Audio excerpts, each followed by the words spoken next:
Hi guys, my name is Floris, this is my bus, and I'm in Norway.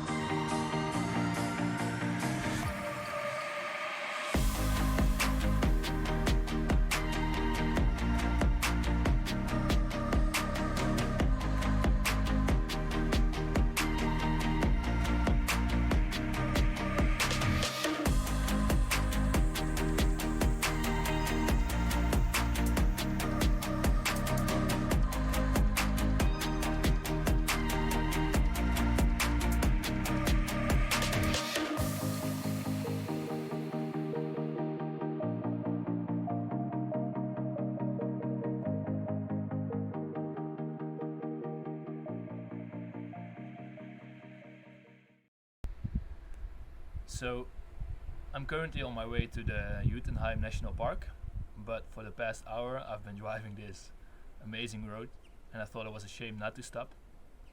And so, since I stopped anyway, I thought this would be a cool place to give you guys a tour. So, let's go. Oh, and then it might become a little bit of a long video, so if you just want to skip to a specific part, feel free to use the menu below.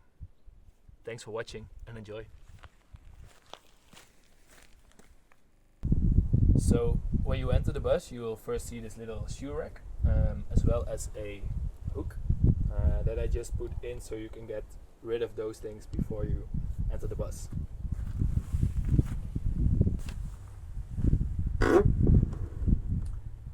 So when you go inside, you'll first have this little seating area, which I really just wanted here to make the most out of the views, which is also why I put in an extra side window and also the windows in the doors, so when they are closed you can also enjoy. I made a little painting on the inside of the doors because it was just one big white surface and it wasn't really fun to look at.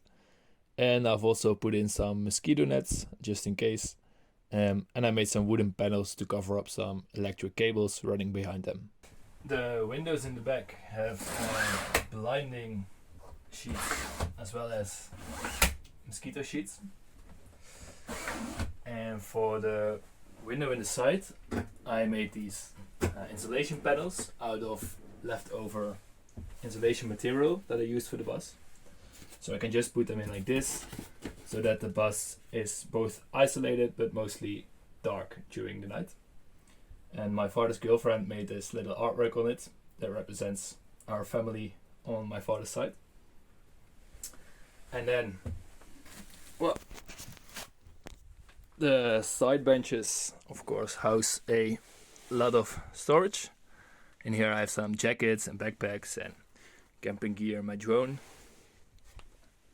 And then the other side contains stuff like pillows, a jump starter, stuff like that.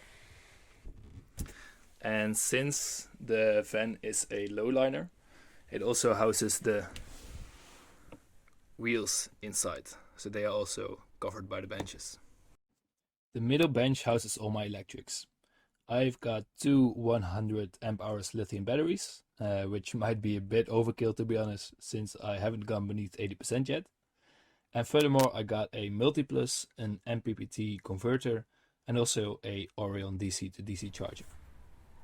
So the pillows I didn't make myself, I just ordered them to size, which I think is a way better result than when I would have tried it myself. And then I put in a swivel table, which I think most people use in their buses or vans. I used a bamboo tabletop just because I really like bamboo, and I tried to place it in such a way that wherever you are seated, you are always able to put it towards you and use it as a table. And then I put the overhead cabinets along this side of the van, because you're not able to stand here anyway, so you won't bump your head. And then let me show you. I've also put in some plants and some books, just to make the space feel a little bit more cozy. And then in this first cabinet are some electronics like my piano and a cooler. And the second one houses some plates and bowls and cups. And yeah, I think that pretty much is it for the seating area.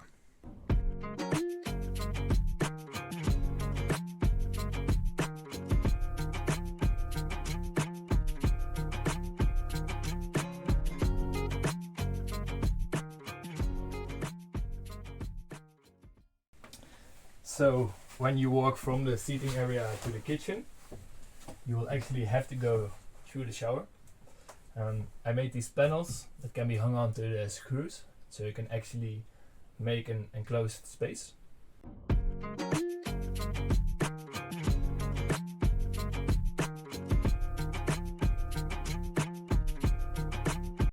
And then the floor is easily removable, and underneath is the shower tub.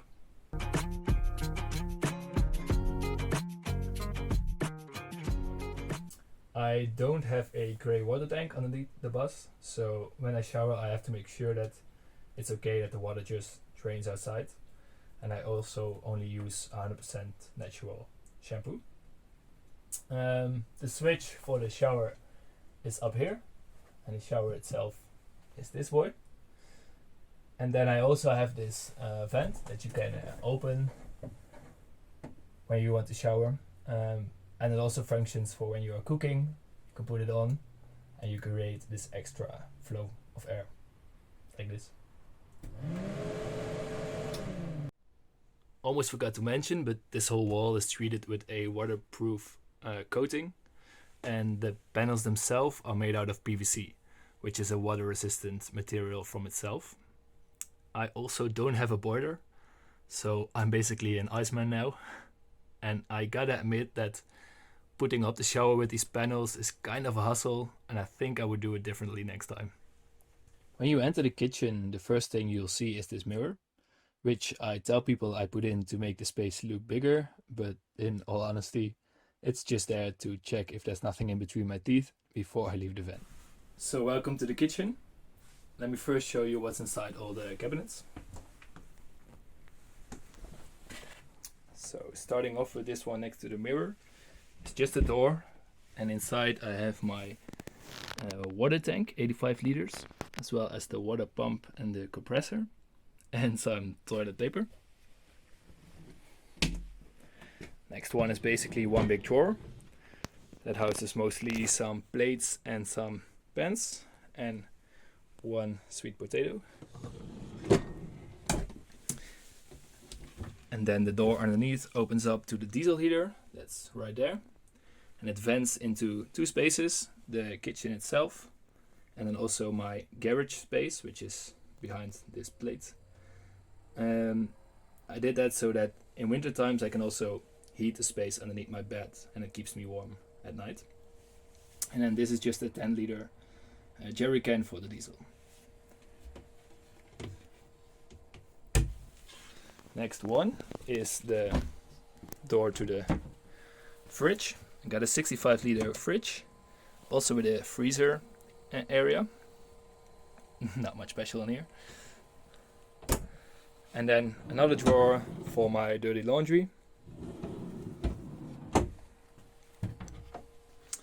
Then here we have the sink, and it drains down into the jerry cans below that I just empty when they are full. It's 2 times 19 liters. And I got a water filter as well. And here you can look a little bit into the garage space, which I will show later on. Then we have the stove. I got a gas stove, a 2-burner. So underneath is the LPG tank that supplies the stove.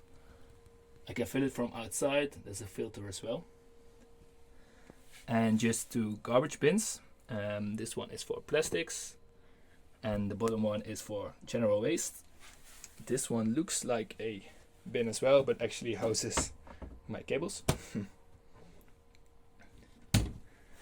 then the next one has another drawer, which is everything for cutting and eating.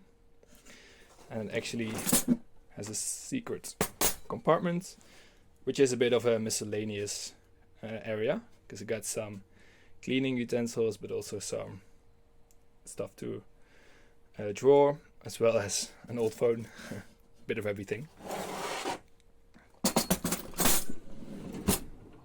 And then underneath is my toilet, which I will quickly show you. It's a DIY separating toilet, so that means that your number 1 and number 2 go in different places. Number 2 goes in a bucket, number 1 goes in a jerry can that you can just empty when you are at a spot where you should do that. Let's get rid of this one.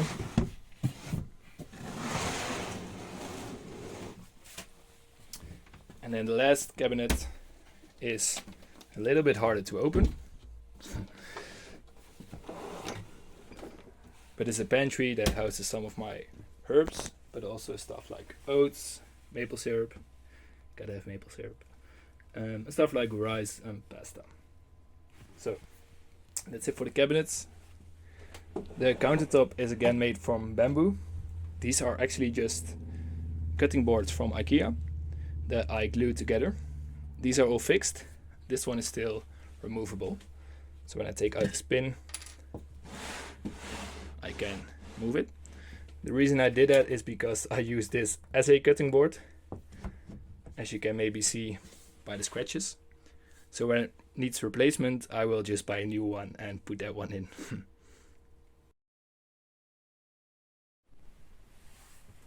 So in the panel that separates the kitchen from the seating area, I put some electrical stuff.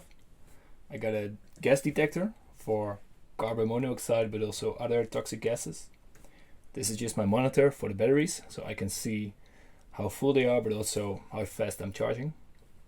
This is my 12 volt USB plug and the 230 volt plugs. And this is just an extra dimmable light for when you are reading in the seating area.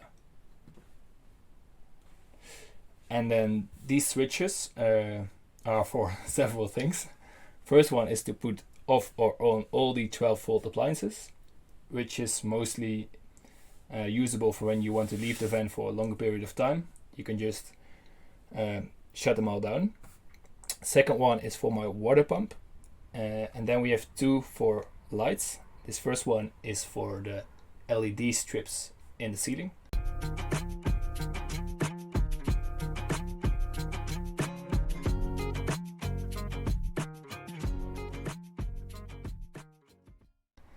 And the one next to it is for the LED spots underneath the upper cabinets.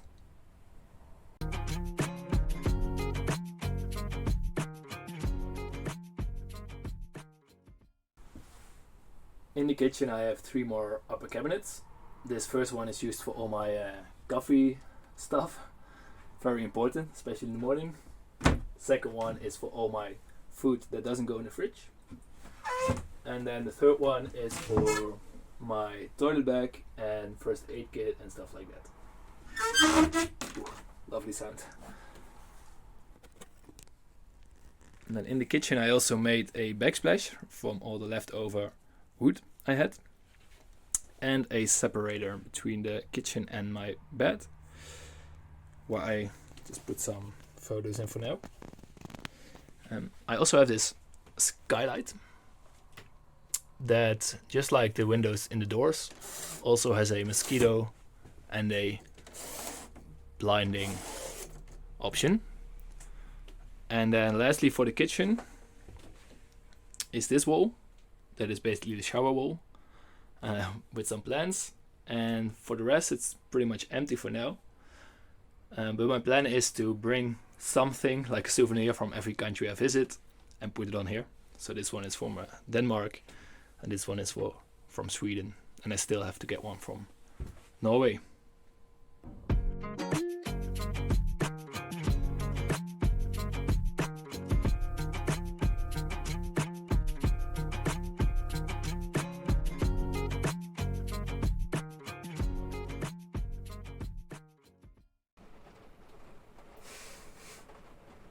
It started raining.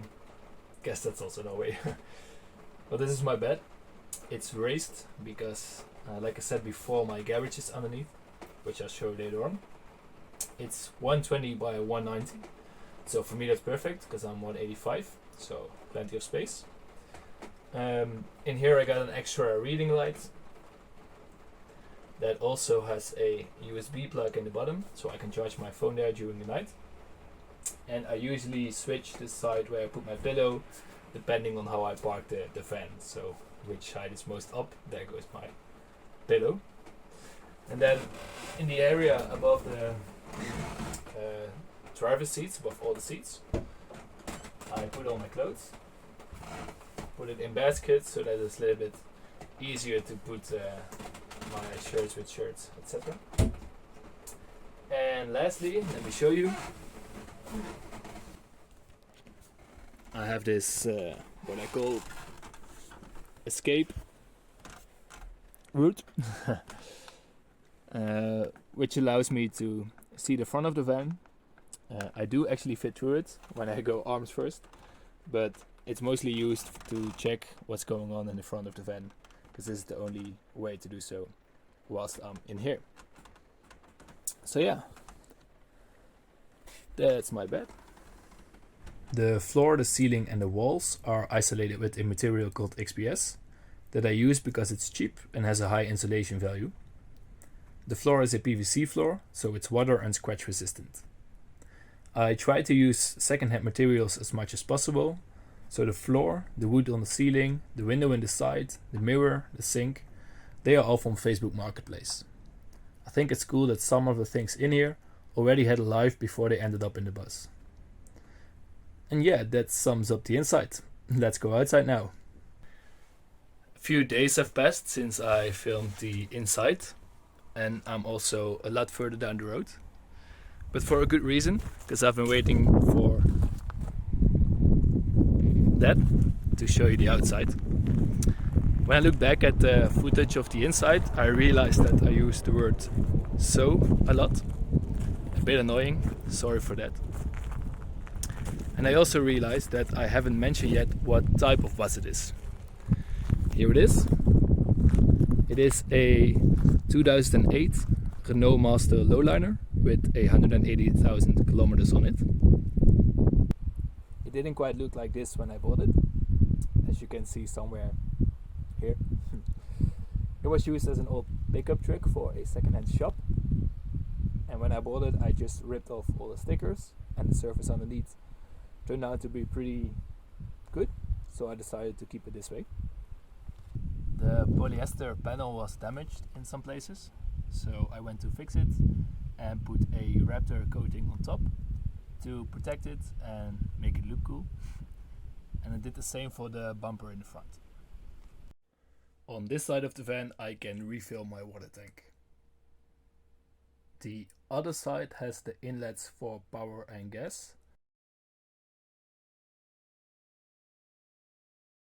As well as the garage door, as I started to call it, that I cut into the van to give me access to the space below my bed.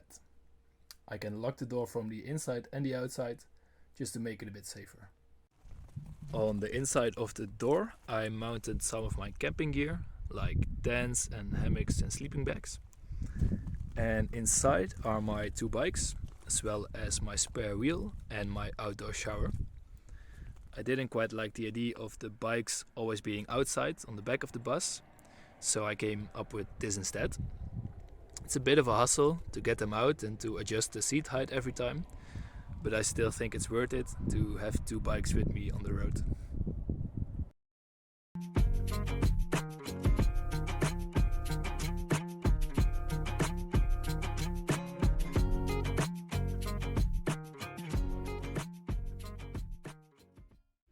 I put some security things in place to give me a bit more peace of mind for when I leave the bus for a longer period of time. This first alarm, when I put it on, it will trigger and make a loud noise when the doors open. The second one, this one, will make a loud noise when I or someone else hits the window. Outside I have 2 dummy cameras. and also a sticker that there are cameras. And the windows I've covered with a foil that will make it practically impossible, at least as they say, to break in. Because if you would smash it with a hammer, you would have to do that for like 100 times to get through. And then finally I also have a GPS tracker, so when people do actually get into my bus and start driving, I can always still see where it is. Not much has happened to the front of the bus. I only put in this reverse camera, which comes in handy at times, and I use the space behind my seat to store my step that I usually use to visit cities or do some quick groceries. And then underneath the passenger seats are some items like my bike pump and my hose. And other than that, this area remained pretty much the same.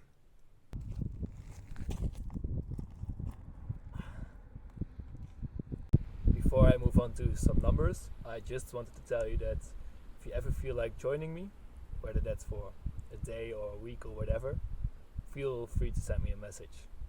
Because I'm perfectly fine with being on my own, but it's so much more fun to experience new things with others. So yeah, feel free to do so.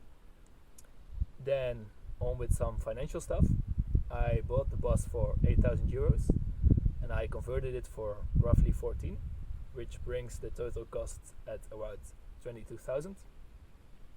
If you're interested in a breakdown of those costs, feel free to pause the video now. Got it? Great.